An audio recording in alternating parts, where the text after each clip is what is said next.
All right, today we are diving into one of the most radical, and I think one of the most beautiful systems of thought ever put to paper, the philosophy of Baruch Spinoza. This guy tried to do something totally wild. He wanted to prove the nature of God, the universe, and our own happiness with the same kind of logical certainty you'd find in a geometry proof. So let's see how he pulled it off. But let's kick things off with a question that really cuts to the heart of his whole project. I want you to think about the last choice you made. You know, anything. Even what you had for breakfast. Did you really, truly make that choice? Or was it just the unavoidable outcome of 1,000 different causes stretching back in time, most of which you're not even aware of? This is the exact puzzle Spinoza is determined to solve.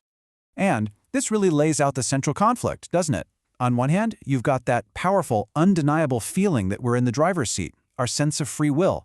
But on the other hand, Spinoza says we live in a universe that's governed by an unbreakable chain of cause and effect. He argues that what we call free will is really just a nice name for our own ignorance.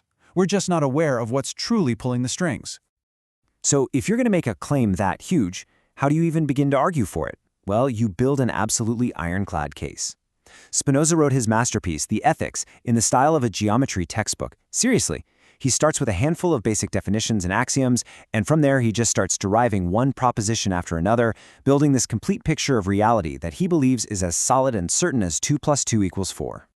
And you can see his whole method laid out right here. Look where he starts. He doesn't begin with us, with human beings and our little problems. No, he starts with the biggest possible concept you can imagine, God.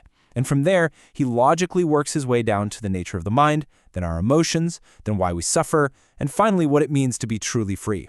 Each part is built step by step on the one that came before it. It's an incredible structure. So everything hinges on this very first building block, his definition of substance. For Spinoza, a substance is something that is completely 100% self-sufficient.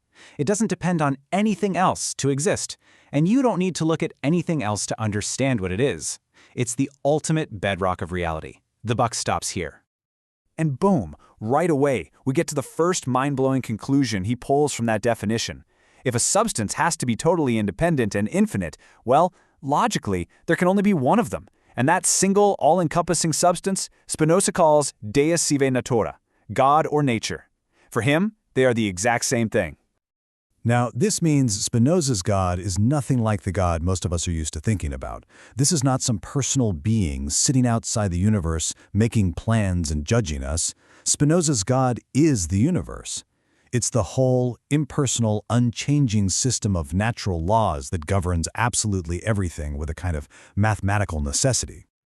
This one-substance idea also happens to solve a massive philosophical headache. You might remember René Descartes, right? He split the world into two totally separate things, the non-physical mind and the physical body. The big mystery was, how on earth do these two different things interact? Spinoza's answer is just beautiful in its simplicity. They don't have to interact because they were never separate things to begin with. He says that mind and body, or what he calls the attributes of thought and extension, are just two different ways of looking at the one and only substance, God/nature. They're not two different things. Think of it more like two different languages describing the exact same reality. One describes it in terms of ideas, the other in terms of physical stuff. So, what does that make us? Well, we, and literally everything else in the universe, a rock, a star, an idea, are what Spinoza calls modes.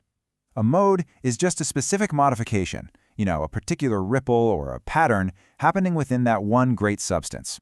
So your body is just a pattern in the attribute of extension, and your mind is the very same pattern just expressed through the attribute of thought. Two sides of the same coin. Okay, so what makes all these little modes do anything? What's the engine? Spinoza calls it conatus. This is the fundamental striving, the innate drive that every single thing in existence has to just keep on existing and to increase its own power. It's the very essence of what a thing is. It's like a universal survival instinct built into the fabric of reality itself. And from this one simple principle, conatus, Spinoza explains all of human emotion. It's amazing. Desire, that's just what it feels like to be aware of this striving. Joy, that's the feeling you get when your power to exist goes up. And sadness, that's the feeling when your power goes down. He believed all our other complex feelings, love, hate, jealousy, hope, are really just different combinations of these three basic states. And this brings us to a state he calls human bondage. This is when we're just tossed around by our emotions, feeling happy because something good happened, sad because something bad happened, all because of external events we don't really understand. When that happens, we're passive. We aren't really in control. We're basically slaves to circumstance. And this happens whenever our understanding of the causes is incomplete, or what he calls inadequate. So how do we break out of this bondage? The answer is knowledge. Spinoza lays out this path, this ladder of understanding with 3 rungs. We all start at the bottom with imagination, basically confused ideas from our senses and what other people tell us. That leads to bondage. But we can climb up to reason, where we start to understand the universal laws of nature. That leads to virtue. And the very highest level is intuition, a direct, lightning-fast grasp of how everything fits together in the big picture of God/nature. That's the key to real freedom. Which brings us to Spinoza's radical redefinition of freedom, and this is a big one. For him, freedom is not the ability to have chosen differently. That's the illusion we started with.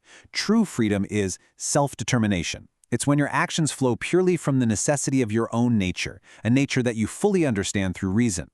A free person acts the way they do because it's the only way they could act given who they are. And the highest state a person can possibly reach, the absolute peak of this freedom, is something he calls the intellectual love of God. Now, this isn't an emotion like love or hate. It's a kind of pure, calm, profound joy. It's the joy that comes from deeply and intuitively understanding the entire system of nature and seeing your own, small but totally eternal and necessary, place within that grand cosmic order. And this quote just nails the whole point. He says, "Blessedness is not the reward of virtue, but virtue itself."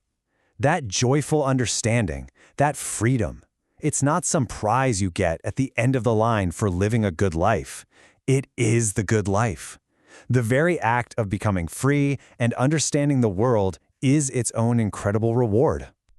So we end up right back where we started, but hopefully with a totally new way of looking at things. Spinoza's whole system challenges us to see freedom not as breaking free from cause and effect, but as deeply understanding and aligning ourselves with it. So the question I'll leave you with is this.